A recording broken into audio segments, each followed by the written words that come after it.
Yeah. So here the first lecture is about the concurrency control. So actually, concurrent processes are those processes which are competing with one another for any resource, for just like CPU, just like printer, just like communication channel, or it can be any other resource. So we have to control this concurrency, that how we can actually line up all those processes that are competing for same resource, and there is actually a competition evolved because of this behavior. So coming to our slides, you can see over here that concurrency is a actually situation in which multiple users want to access the same data or resource at the same time. So for example, if five people want to have a laptop at the same time, or a university computer they want to use at the same time. So how you will actually resolve this contention is actually the concurrency control process.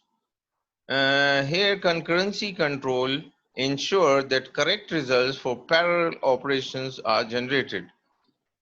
And this concurrency control also provide rules,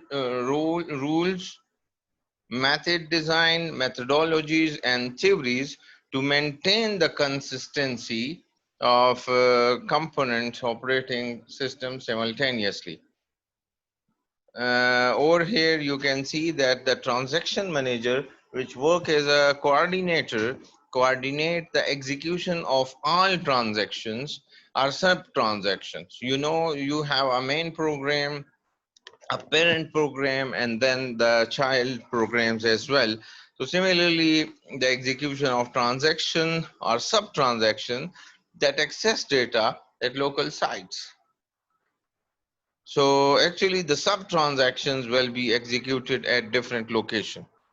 There are local transactions that only execute at that site, and global transaction execute at several sites over here. Just like that, you have some personal work as well you will be doing, just like your assignment, your quiz, or something else. And similarly, you are also taking this class, which is considered as a global transaction for you. Why we actually need concurrency control? So here you can see that concurrency control is needed because there are a lot of things that can go wrong. If you have no concurrency control, then there may be a situation that that these things will not go in in actual numberings. Yeah, I think it's much better now. Yeah. So actually, to line up, as I told you, that they can do, or they can do the required execution, they get the required resource with justice. Then that is actually the main purpose of this concurrency control. Here, each transaction itself can be okay, but the concurrency generates problems such as, look at this, the concurrency can generate these problems, that the last update problem, you are unable to find the updates. The dirty read problems, again with some bugs, with some errors, with some flaw, you are unable to read everything. The incorrect summary problem as well, that you are unable to understand what does it actually means. As we discussed earlier, that there are many rights. A server or even a user who is the owner of who is the owner of any file or any transaction or sub transaction, he can give you certain privileges to use that file. And all those privileges are rights you have, that either you can read, you can write, you can execute, you can delete, and so on. So here in this diagram, you have an example that what operations you can perform on the transaction. So for example, there are two users, user 1 and user 2. The first one want to read and the other one want to read. So it means there is no conflict actually between both of these users, so they can do it in parallel, or they can do it at the same time. Simultaneously, they can do this process. Because the effect of a pair of read operation doesn't depend on the order in which they are executed. So look at this. There is no updation, there is no deletion, there is no formatting, nothing will happen. You just open and read the file. But while over here, in the second operation, you can see the one person wants to read and the other one wants to write. So definitely what he is writing will not be able to available at the same time to the first user who want to read, right? So there is a conflict over here. You can have yes in the conflict column. So in explanation, he is saying that because the effect of a read and write operation depends on the order of their execution. So look at this, what is the order? For example, if you allow him to write first and then allow the first user that to read now, then he could do that. But you cannot do this to allow both of them at the same time. Otherwise, one will write something else which will not be available in the older version, which is available for read to the first user. In third example, you can see both the user want to write and write at the same time.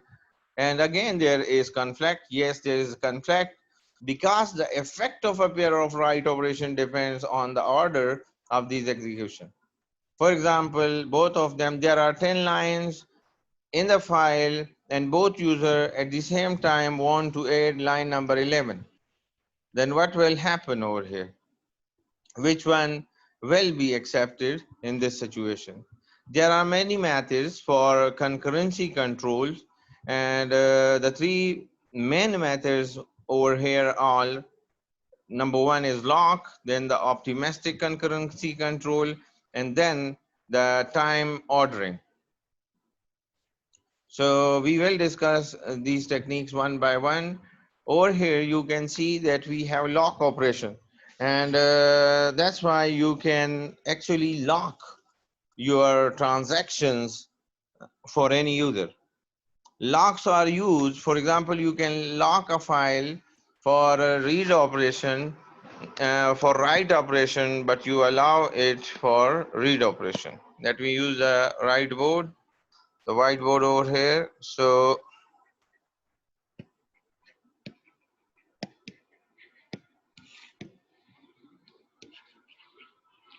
this is user number 1 and here is user number 2. And this is the repository, and here is a file F1 and file F2 and file F3 over here. So both of them actually want to have this file, and the file is like this is the file structure. You have instruction 1, you have instruction 2, you have instruction 3, and you have instruction 4. So this file F1 is actually assigned to this and F1 is assigned to this. And user 1 and user 2 both want to add line number 5. How it would be added? Either they will allow user number 1 to write it or user number 2 to write it. So if both of them write at the same time, then one line will become 5 and the other one will become 6. But how the system will decide this, that which line will be the system decision? How the system will decide that which line will be 5 and which one will be 6? That is important. So you have to actually control this concurrency, that you can even assign F1 over here for read operation, then you can assign it for write operation over here. So in that case, it is very clear that this 5 number line will actually be added by user number 2. User number 2 will write 5. And the next line, which is 6, will be added by user number 1. So that's why it is very important that you can control this contention between multiple nodes. Similarly, he's talking about locks, and we have different types of lock. Like you can use lock on read. If you allow to read, then you can stop or lock a file for write operation. You can lock a file for execute operation. Automatically by default it is locked for everything, and specifically it is locked for uh, delete operation. And the reason behind that is that no one else except owner would be able to delete. So the owner of this file only can delete, or you can say the server, you can say the coordinator. The coordinator sometimes have these rights as well, that he can delete this file. So what kind of, as we discussed last time, read, write, execute, and delete. These are operations. And for which you actually put the lock, you have to mention it. Lock on write operation for file F2. Lock on execute operation for file F1. Lock on read, write, and execute operation for file F3. So similarly, you have to maintain a table like this, and it's a kind of extra burden as well, but it increase the system security and similarly reliability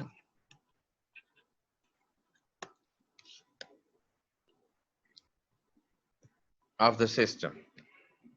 So moving back toward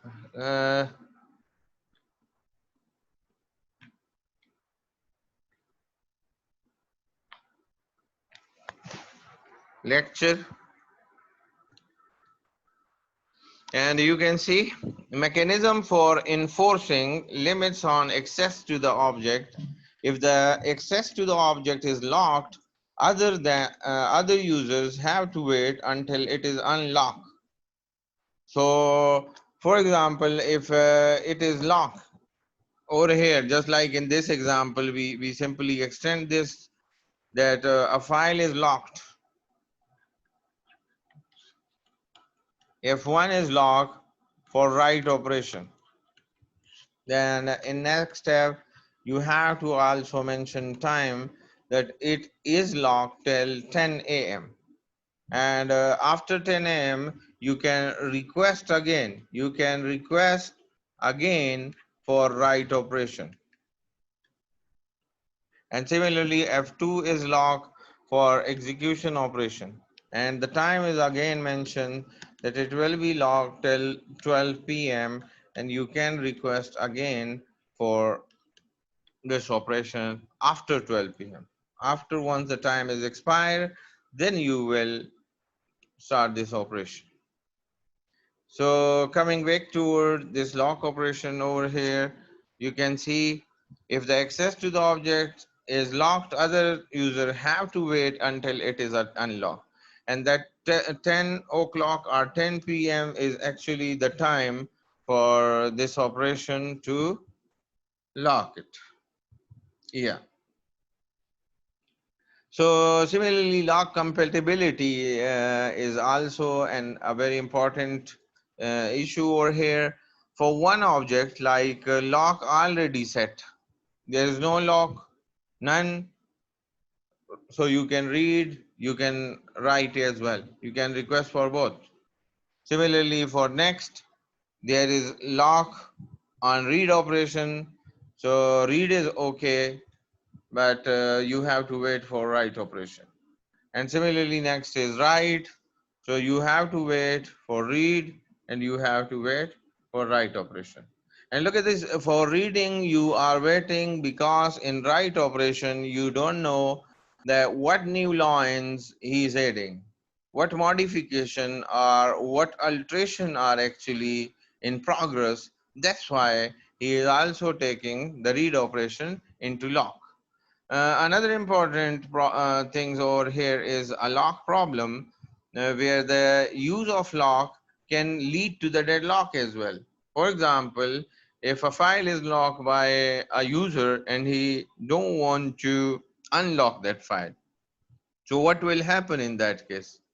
Here in this example, you can see we have two transactions, and these transactions are waiting and each is dependent on the other to release a lock so that it can resume. Look at this. This is transaction T and transaction U, and they are dependent on each other in many things. And for example, in next diagram, you can see that he has added few resources.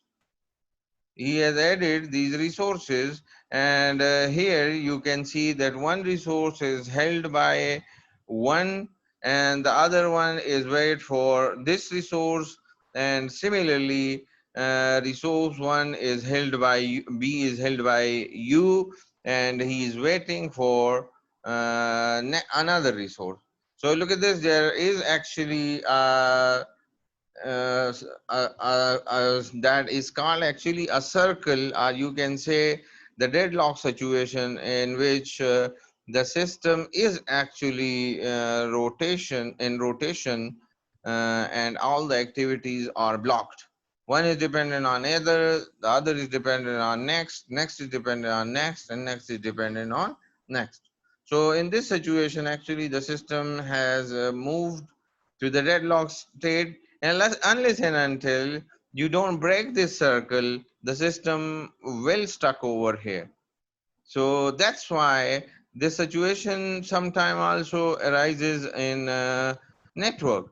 And over there, as you know, that we are using the OSPF algorithm, the open shortest path first algorithm, and we also have uh, a process in which we avoid these circles.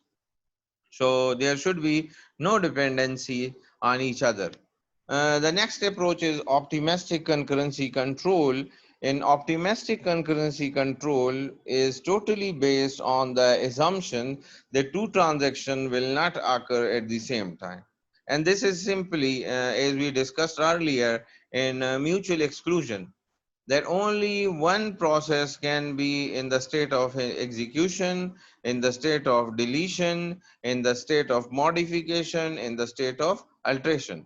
Over there, we also used another term that was very important, that which one actually go for processing as well, or which one actually go in the main transaction phase as well. So OCC is generally used in environment. That was actually the critical section, that which process can go in the critical section. So only one process here is the same. OCC, optimistic concurrency control, actually mean that only the process one will go in that state, in critical section, and no other process except one will be able to go in its critical section unless and until process one has leave all those resources. So the OCC process actually have certain phases. You can see over here, there are 4 phases. The first one is begin, then is working phase, then is the validation phase, and then the last one is the updation phase. So here you can see that begin is the start, then working is the addition, alteration, modification, and deletion in that process. Then you have to validate all those changes done in that particular program or file, and then you have to update the parent copy or the original copy of that file as well. Locking protocol can use the two-phase locking protocol in a distributed environment, and by changing how the lock manager is implemented. So how you can implement the lock manager operation, that how he would be able to take care of all those transactions, and also maintain a record as well, that for which file which lock is actually in progress. Non-replicated scheme where each site maintain a local lock manager which administer lock and unlock requests for those data items that are stored in that site. You can further explain this example over here, that we have, for example, let's divide it, the system over here. This is site 1, then site 2, then site 3, and then site 4, 4 and 3. And they have their files, their resources over here. Similarly over here and here as well. So look at this, they have a local file manager, where a communication channel between them, and they can communicate with one another like this. And here at this entry point is the lock manager. Lock manager. So you have to request for any file through lock manager as well. And then the record is maintained over here. Like he has a file, this is site number 2, file F2.1, and this is locked for execution operation. There's another file, file 4.2, and it is locked for write operation, write. And similarly over here you have a file F3.3, it is locked for read and write operation. And similarly there is another file, that is file 1.3, and it is locked for read, for write, and for execute operation, for all operation. So look at this, you have a lock manager locally stored over here, and there is no coordinator. And you can transfer files from here to here, here to here, and maintain local locks as well. It is simple in implementation, and it at all two message transfer for handling lock request, and one message transfer for handling unlock request as well.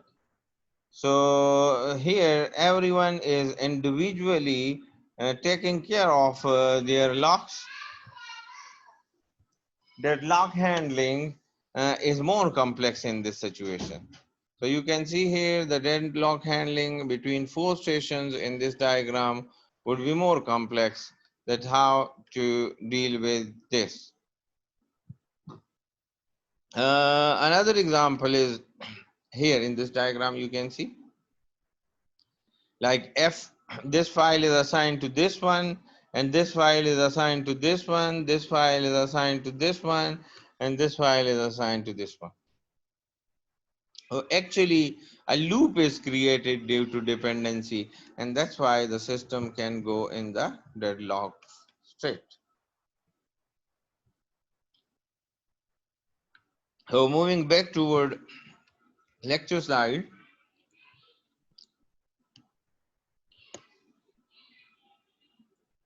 here we have another concept, that there is a single coordinator approach, where a single lock manager reside in a single chosen site, and all lock and unlock requests are made at that site. So this is again another approach you can see.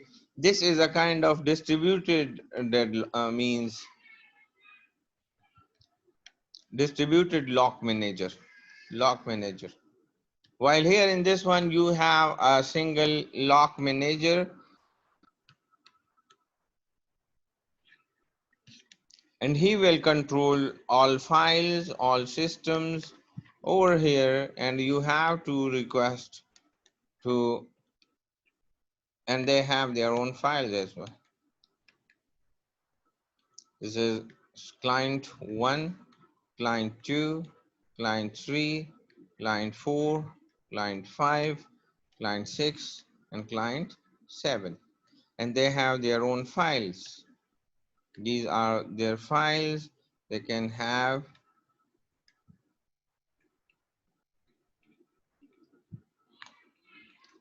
but they have no locking. They have no authority to lock or unlock. Locking manager have this authority. So look at this.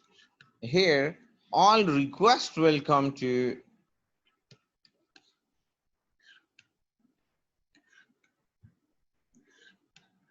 and these are both unlock and lock request.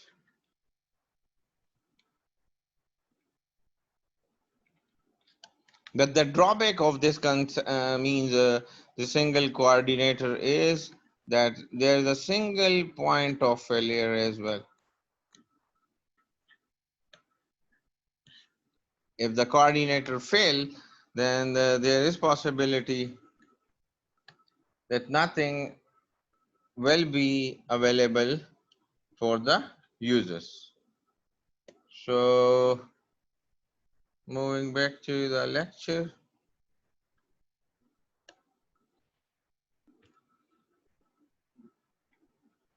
Here, look at this. It is very simple in implementation, simple in the log handling as well. The other one, distributed, was more complex. Possibility of bottleneck as well, that the server or the coordinator may request too many requests at the same time, and he would not be able to handle all those requests. So there is a possibility of bottleneck. There's a system may crash. The system may crash over here.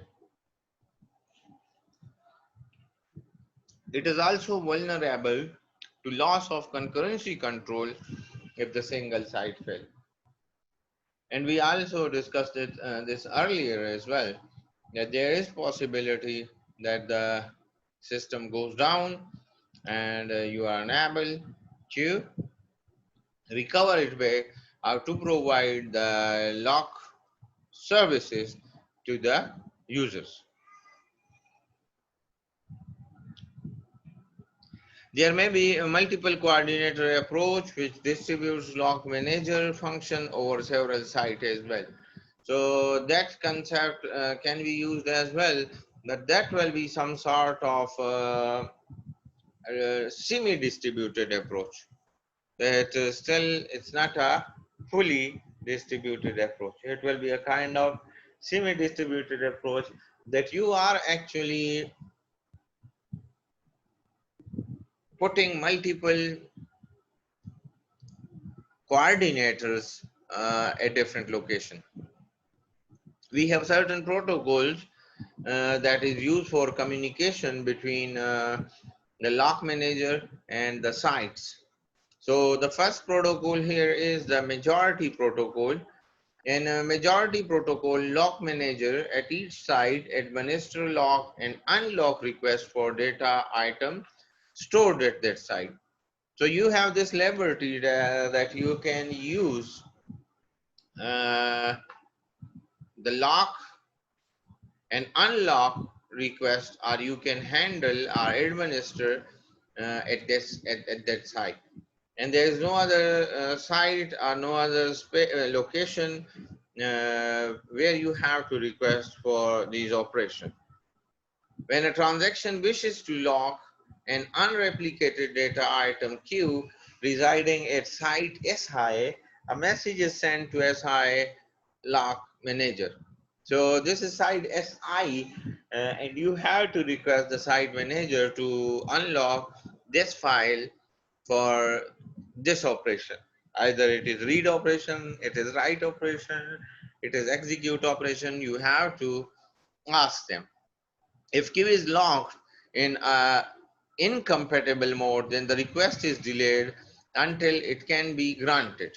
So there is even possibility, as we discussed, if there is more burden on the lock manager, so there is possibility that your request will be put in a queue, and whenever the coordinator is available or file is available, then the control will be granted to the requested user.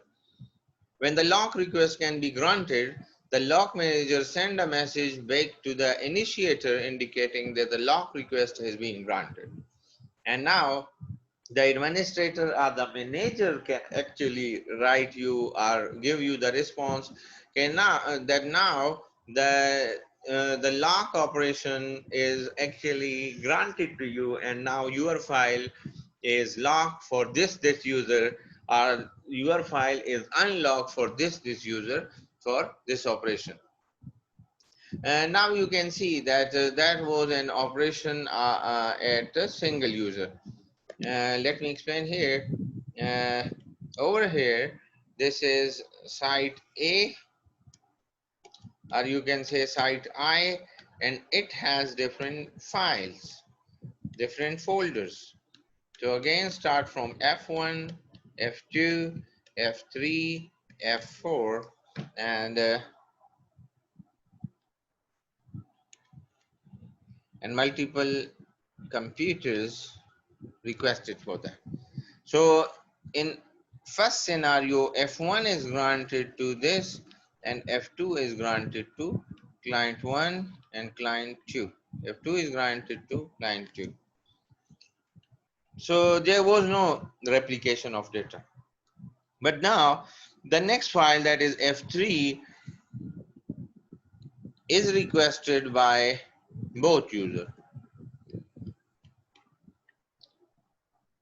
Client 2 also requested for file 3 and client 1 also requested for file 3. So what will be the situation in this case? So look at this situation. You can see, yeah, these are actually the replicated data. In case of replicated data, if Q is replicated at n site, like we have a file F3 replicated at 2 sites, then a lock manager message must be sent to more than half of n site in which Q is stored. So the log manager will actually communicate to these multiple stations. Let me add another one as well. We can see over here that here is site or client number 3, and here is client number 4. Then they also put request for F3. Here is a request for F3. So look at this, the lock manager will now put or communicate to these multiple sites, and here in this case these are 4 sites. The transaction doesn't operate on queue until it has obtained a lock on a majority of the replicas of queue. So it means you have to ask from all those 4 users, or if one copy is with you, for example, then you have to ask from 3 users.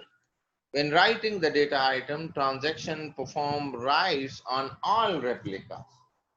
And this is a kind of synchronous approach, that once you are writing on a single copy, then everywhere it will be updated. Here is a benefit of this protocol. It can be used even when some sites are unavailable as well. So it means if there is any failure in a part of the system, then still this protocol will work. While the drawback of this protocol is that this protocol requires many messages for handling the lock request and for handling the unlock request as well. That you, for example, there are 4 users, you have to coordinate with them, you have to coordinate with the lock manager as well, and then after granting that permission, you would be able to communicate with all of them. And therefore, because of too many messages, there is a potential of deadlock as well, that the deadlock may happen over here. The second protocol is BICE protocol, and similar to majority protocol, but requests for shared lock have priority over request for exclusive lock. You can see here it's similar to majority protocol, but requested for shared lock have priority over request for exclusive lock. So if there is a shared lock you want to put on any file, then it will assign priority. It has less overhead on read operation than in majority protocol, but has additional overhead on write operation as well. You can see that as it has more overhead, additional overhead, that's why in this protocol, like majority protocol, deadlock is again complex, because you are sending too many messages to other users and asking them again and again and coordinating with the lock manager as well for different purposes. Another important thing is primary copy. One of the site at which a replica resides is designated as primary site. So here, the most important thing is that where the primary copy is. You can say who is actually the owner of that. And request to lock a data item is made at the primary site for that data item. And let me explain it with this diagram over here, that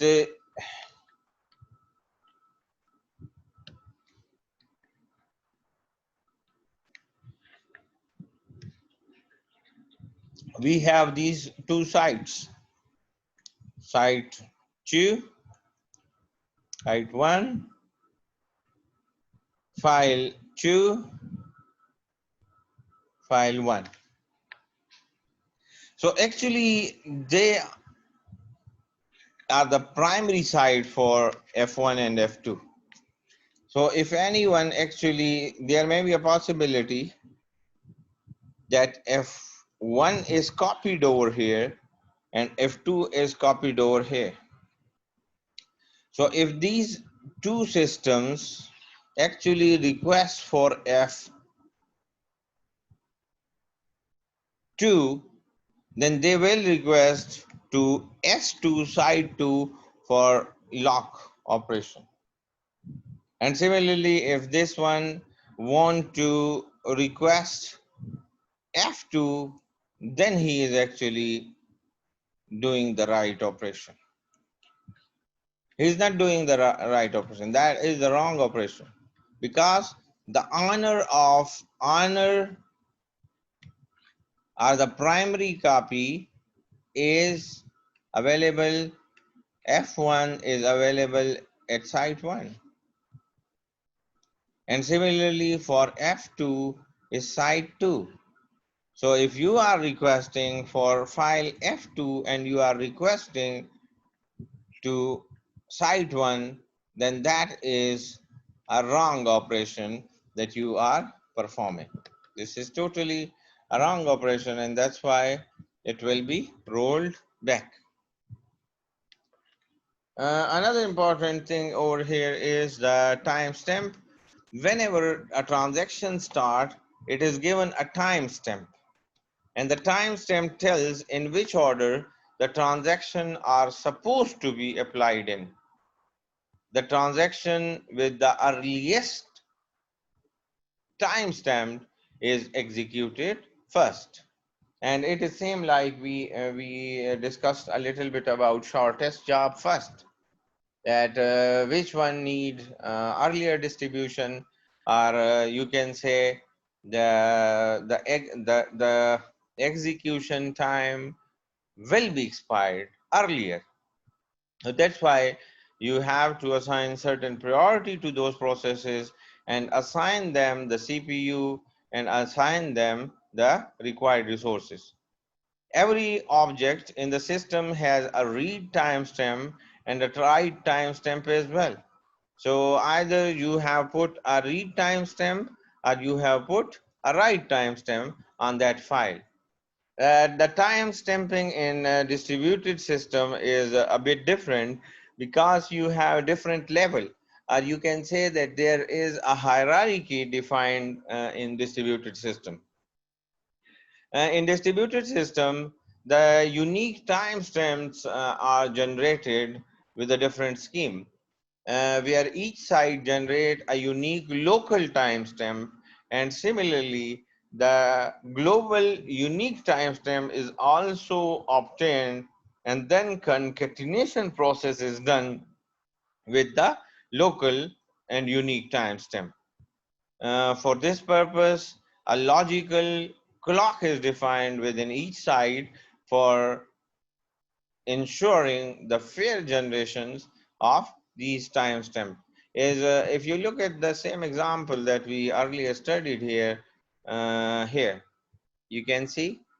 So this is, for example, the main server. This is the main server. So here is the global timestamp. What is the global timestamp?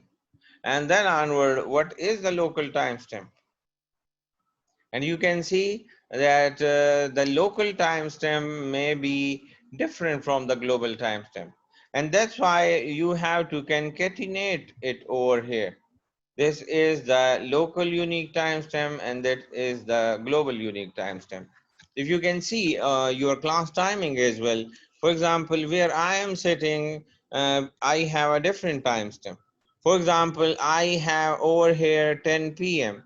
while where you are sitting, that is 12 p.m.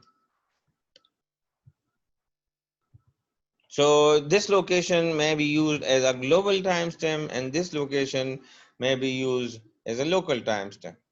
So local timestamp is the timestamp at the client side, and this global timestamp is the timestamp at the server side. And after this, you can combine these things.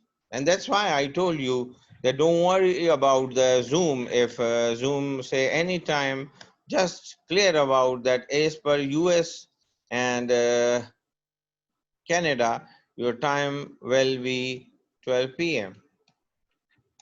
And that is actually a predefined time we have.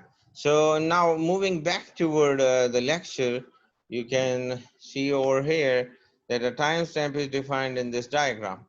So here, this is the local unique timestamp, and then the site identifier from where it is. And then you are creating the global identifier or the global timestamp, which will be further used at different location. The next topic is about deadlock prevention, that what is deadlock prevention. But let me explain the, the deadlock. So deadlock is actually a situation in which a system has gone or hanged actually.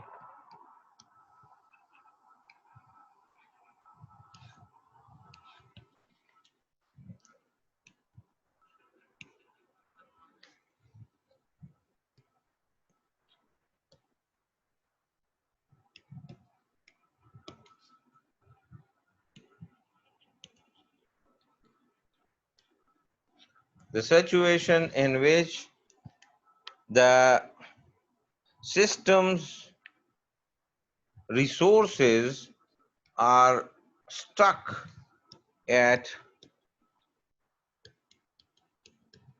multiple points due to careless or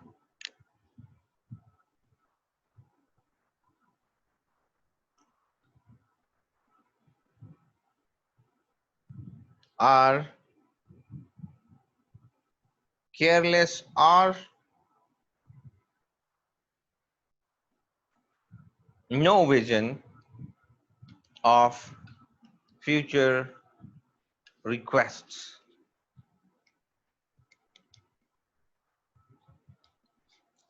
So this is actually the situation that the system resources are stuck at multiple points. And if you can see, the resources are available, but it cannot be granted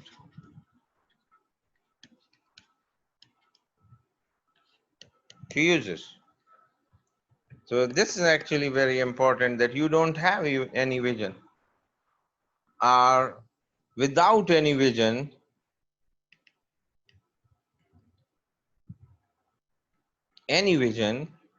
of future request, that who will request you in future for which resource.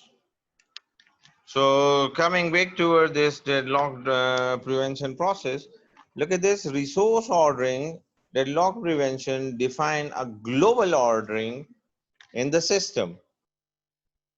Assign a unique number to all system resources, and a process may request a resource with unique number I only if it is not holding a resource with a unique number greater than I.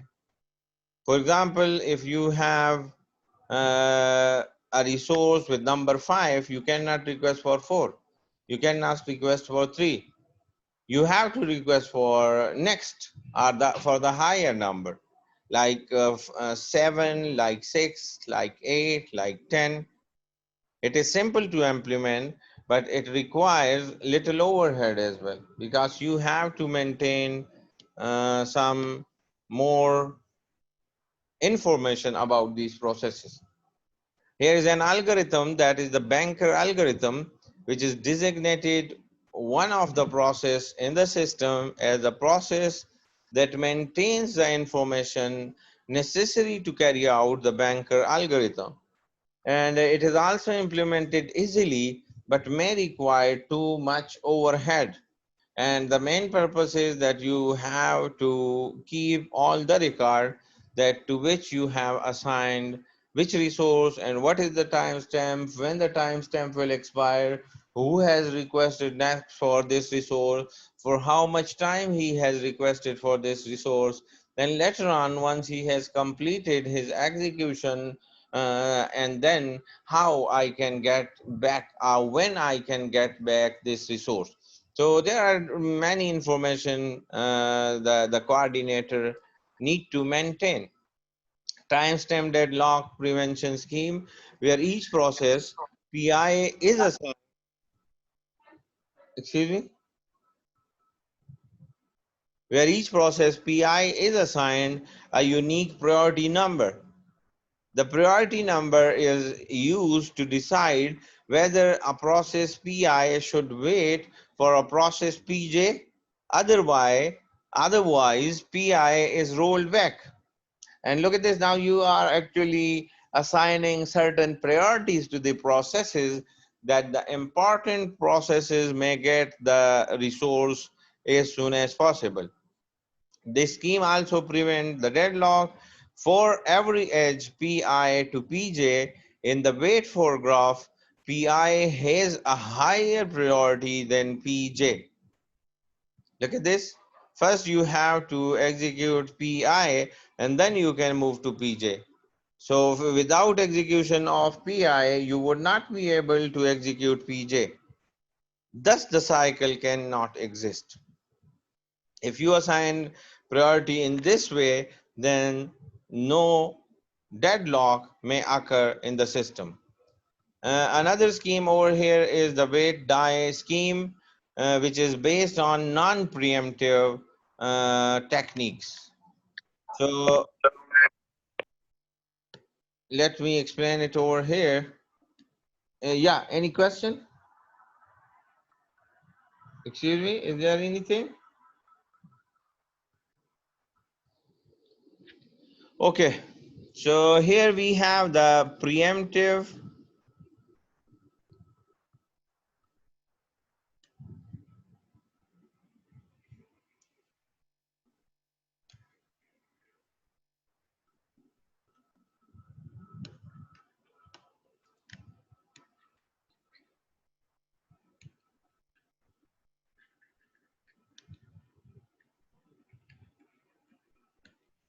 Preemptive and non-preemptive.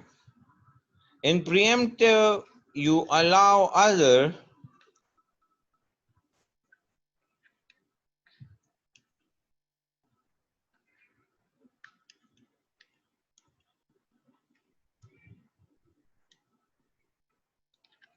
your execution, to stop your execution and start their execution.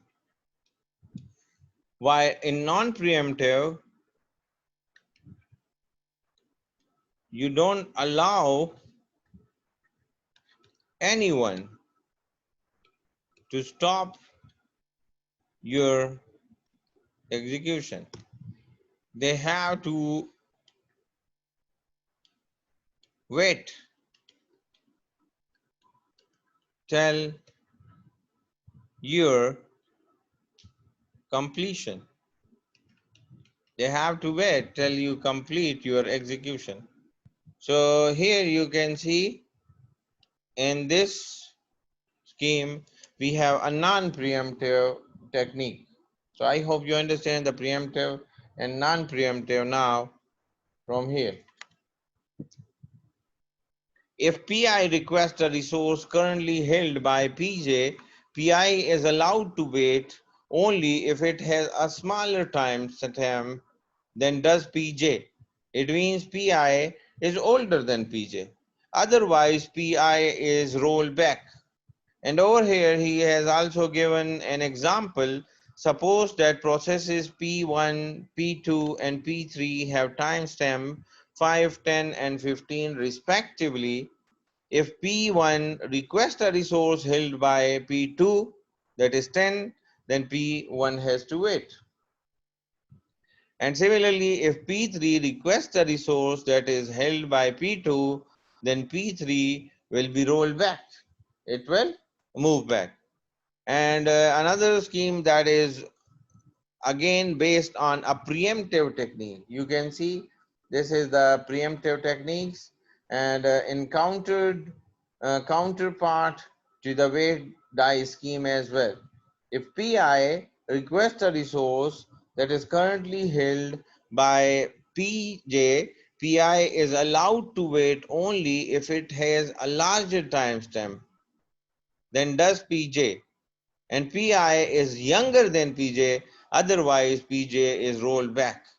So in example, they have given the same parameters that we have three processes, P1, P2, P3, and the timestamp is again 5, 10, and 15 respectively.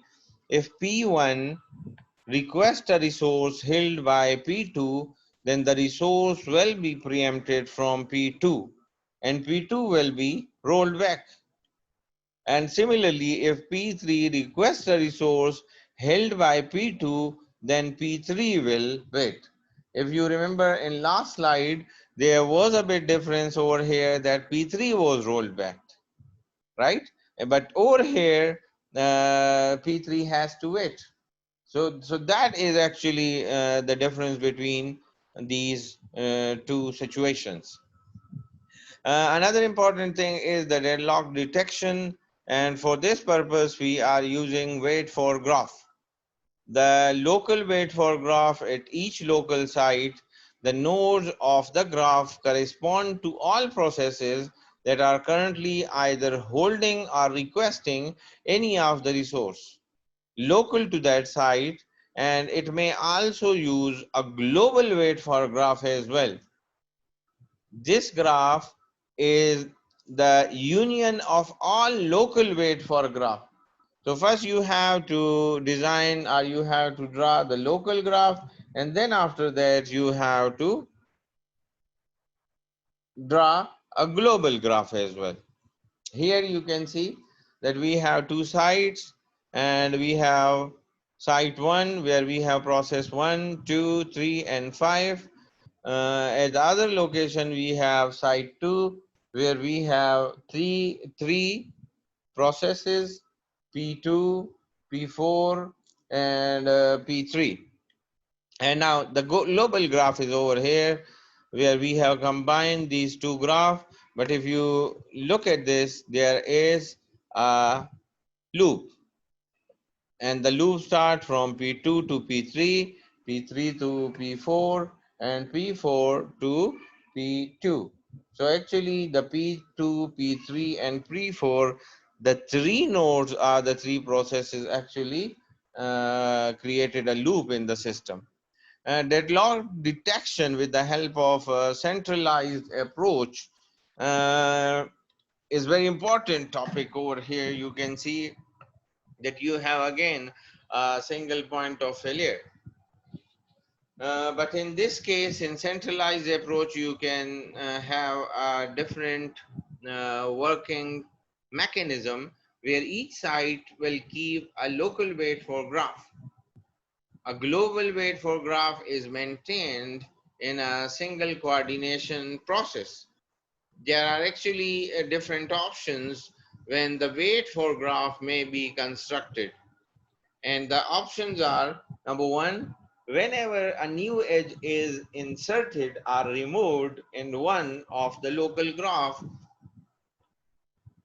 or periodically. The second option is when a number of changes have occurred in a weight for graph. So look at this, whenever there is any addition, whenever there is any subtraction, whenever there is any incident which may disturb the actual coordination process of that graph. Whenever the coordinator needs to invoke the cycle detection algorithm, then the coordinator can do that. So it means that the coordinator has this power or this liberty that whenever he wants, he can start this process of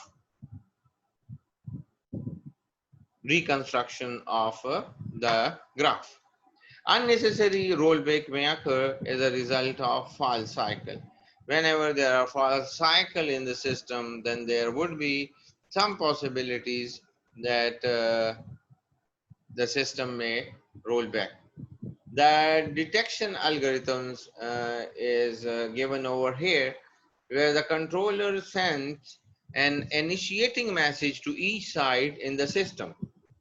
So look at this. The main purpose of sending this message is to check either the system is alive, either it is dead, either it is busy, either he will respond, he want to be a part of this system, or he is no more interested to be a part of this system. Now look at the receiver side. On receiving this message, a site sends its local weight for graph to the coordinator or to the controller. And when they send or share this message, then the site will send its local graph to the coordinator. When the controller has received a reply from each site, it constructs a graph as follow. And that is actually the global graph. The constructed graph contains a vertex for each process in the system. Vertex and edges, as you know, is part of graph, and then they will construct the same vertices or the same edges in the global graph as well.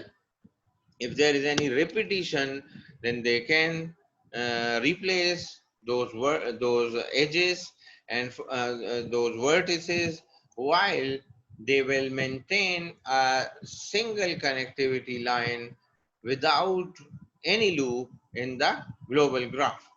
The graph has an edge pi to pj if and only if there is an edge pi to pj in one of the weight for graph, or you can say the local graph. So look at this. If there is a graph, a local graph in which there is an edge from pi to pj, then there will be an edge for that in the global graph. An edge pi to pj with some label that is the timestamp appear in more than one weight for graph. If the constructed graph contain a cycle, it means there is a possibility of a deadlock.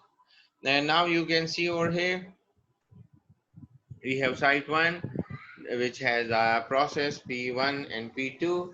Then at site 2, we have the process P1 and P3.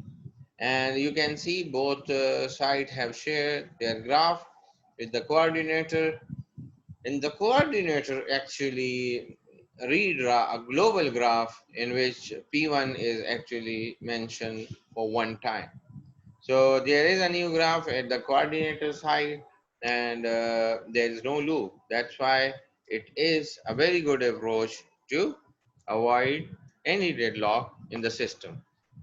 Next is a fully distributed approach, uh, where all controller sides equally share the responsibility for detecting the deadlock.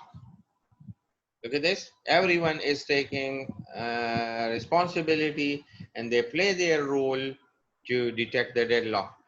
Every side construct a wait for graph that represent a part of the total graph. That is actually a sub part of that graph. We add one additional node, that is px, that is external or extra node to each local graph. And for example, if a local wait for graph contain a cycle that doesn't involve node px, then the system is in a deadlock state. If we are adding an extra or external process, and without that there is a loop in the system, then it means the system is in the deadlock state. You can see here in this example, look at this, we have P1, P2, P3 and P5. And if we are adding this X, then the loop is created. If you are not adding this external node, that is px, then there is no loop. So it means the system is deadlock free. Over here you can see by adding the px, then again the loop is created. So moving back to the last slide, a cycle involving px implies the possibility of the deadlock. Look at this. There is a possibility of a deadlock if an external node may join the system. To ascertain whether a deadlock does exist, a distributed deadlock detection algorithm must be invoked in the system. And you can see over here in this diagram at side 2, when we have added the external process, then again there are 3 loops now. You can see if we start from P4, the first loop is a big loop that will come from P2, P2 to PX, PX to P3 and P3 to P4. While the second loop will come from P4 to P2, P2 to P3 and P3 to P4.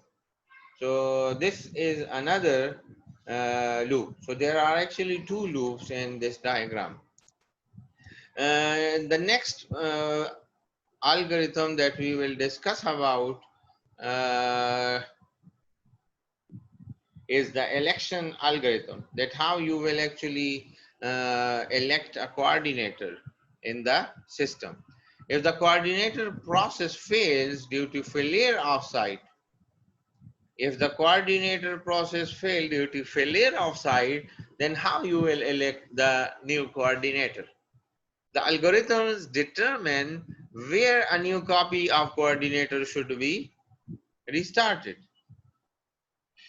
Assume that a unique priority number is associated with each active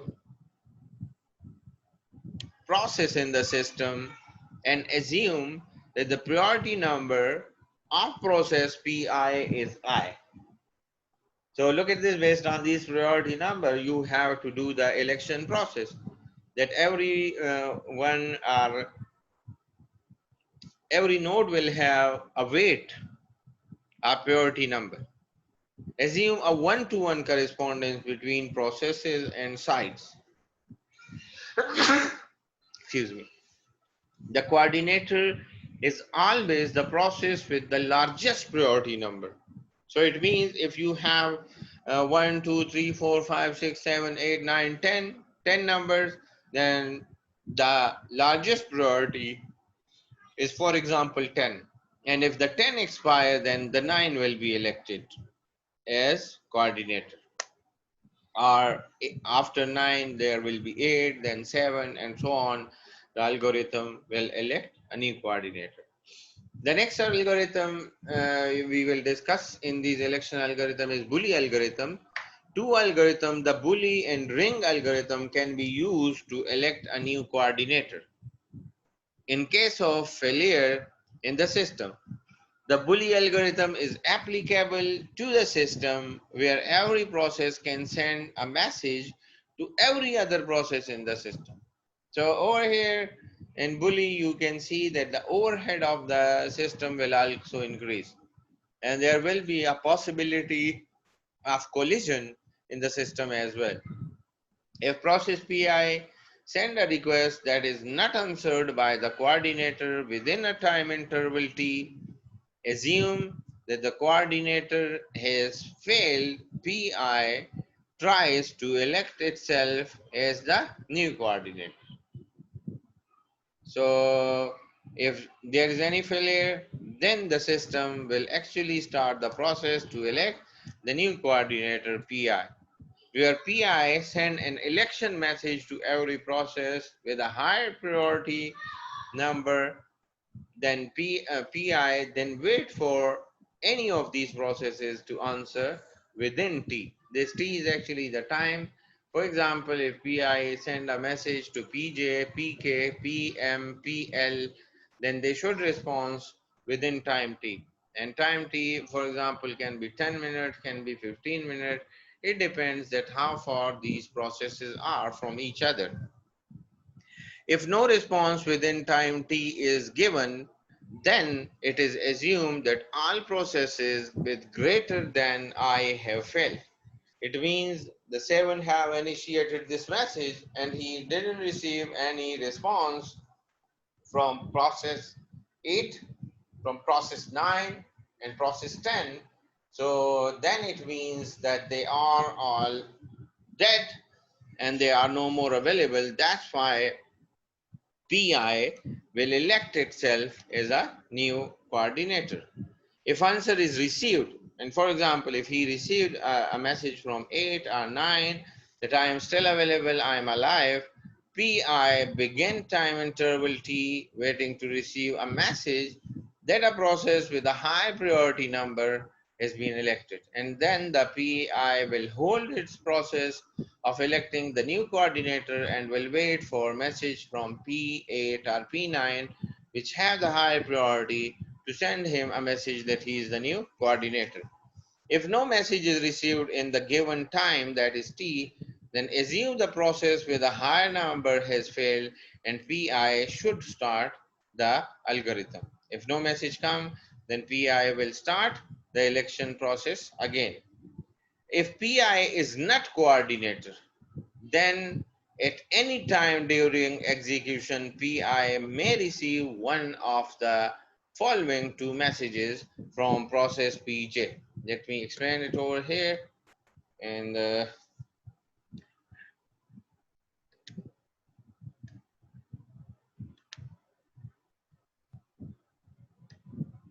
yeah, so here you can see we have these processes.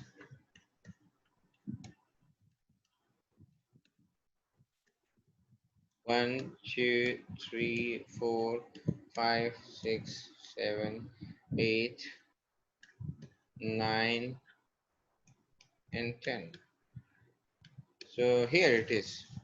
So for example, the 7 actually send a message to all higher processes. The message that he is 7 is new coordinator. And 8 and 9 and 10 are bound to reply. And reply in, for example, in 10 minutes. If they didn't, then 7 will be elected as new coordinator, as a new coordinator.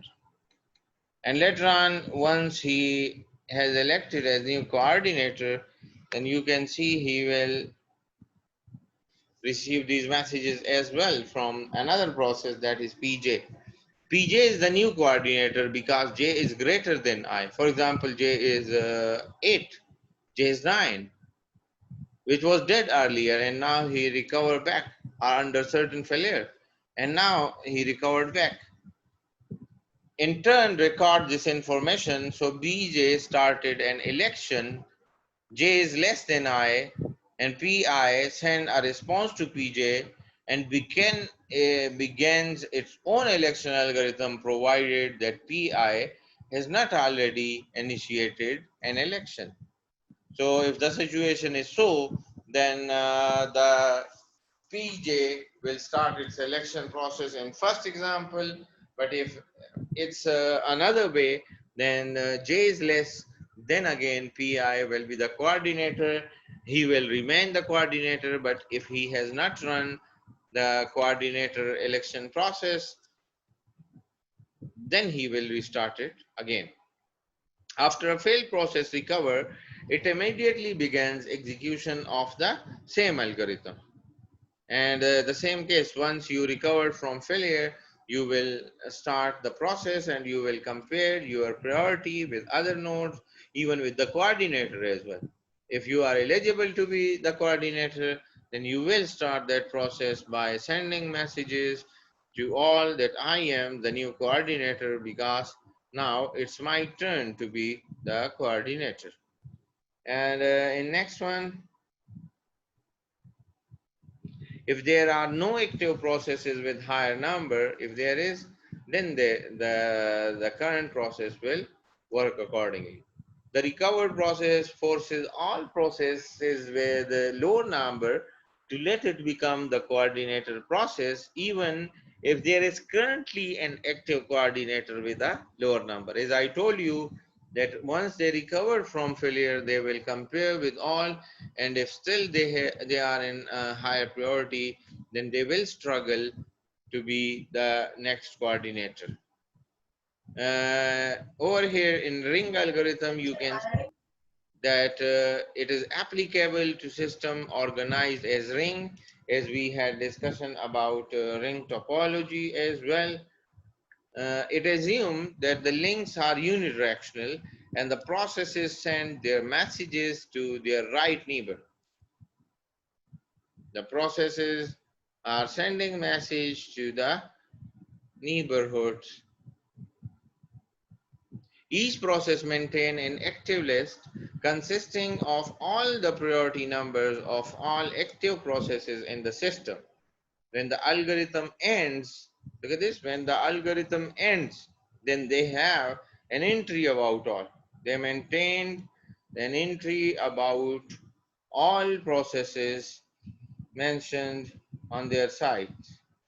So here you can see that if process PI detects a coordinator failure, it creates a new active list that is initially empty, and it then sends a message elect I to its right neighbor and adds the number I to its active list. So actually this list will revolve on the right side over here like this. You can see this is a circle and here are nodes. Pi, Pj, K, L, L, and M. So as the I will start this list, so initially the list will be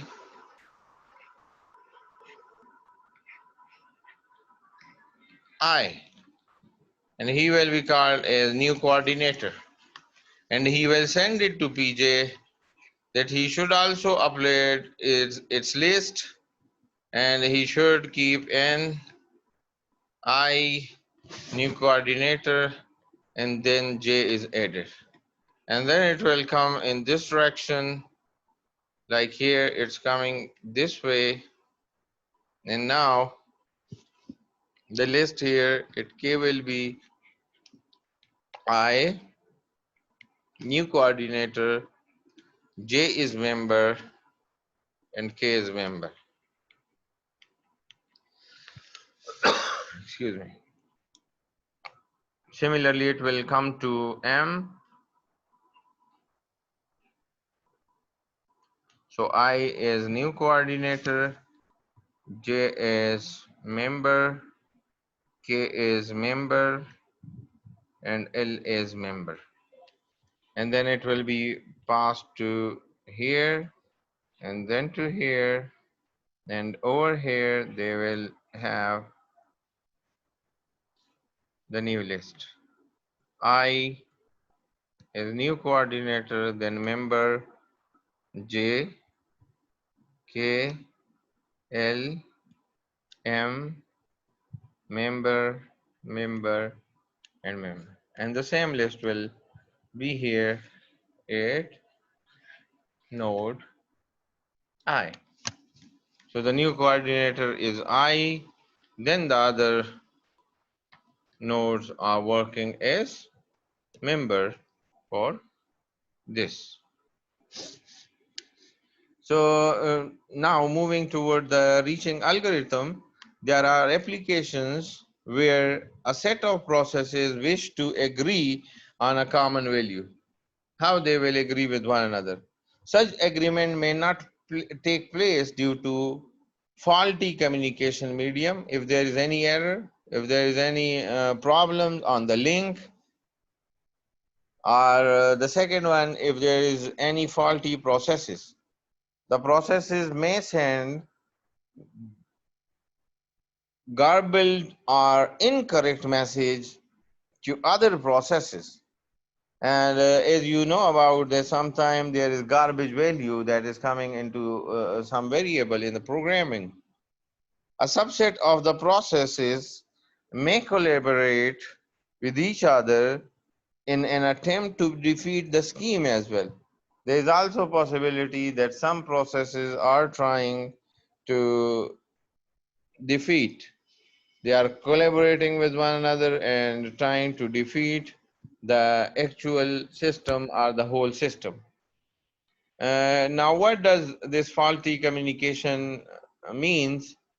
The process PI at side A has sent a message to process PJ at side B to proceed. PI needs to know if PJ has received the message or not. So, for example, how he will be able to detect the failure using a timeout scheme.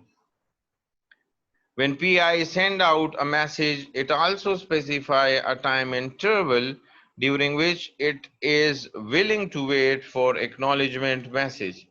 And let me show you here in the diagram. For example, this is node 1, node A, and node B, and they communicate with one another. So the normal time, one way it is taking is 5 minutes. And similarly, the other way is 5 minutes. And if you also add the factor of congestion, the factor of traffic on link, the bandwidth available,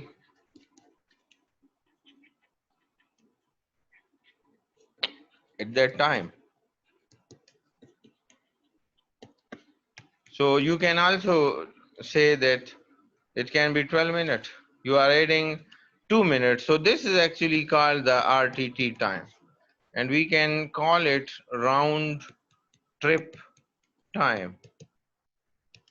That you are moving from node A and then onward, coming back to node A.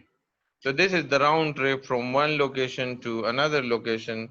He's actually mentioning this in this slide here. When PI received the message, it immediately sent an acknowledgement to PI.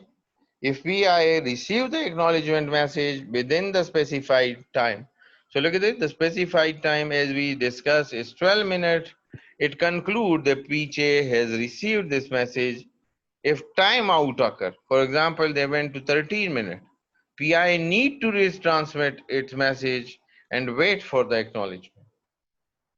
And it will continue until PI either receive an acknowledgement or is notified by the system that node V is down. So look at this.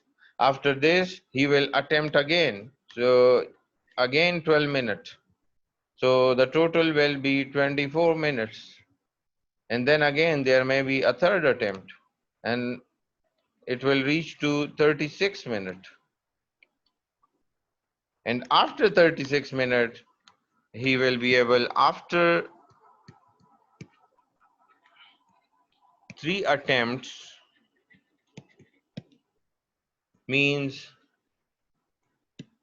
36 minutes,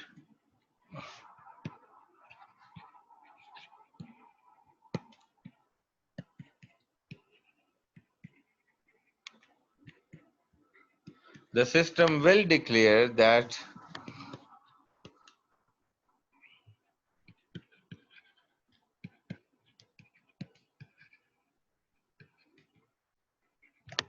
node V is down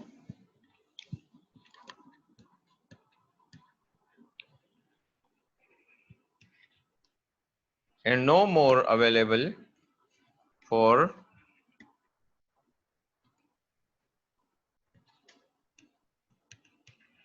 communication with node A. So this actually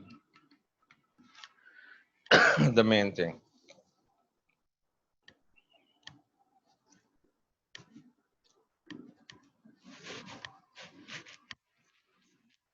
This continue until PI either receive an acknowledgement or is notified by the system that node B is down and no more available. Suppose that PJ also need to know that PI has received its acknowledgement message in order to decide on how to proceed, how to move forward.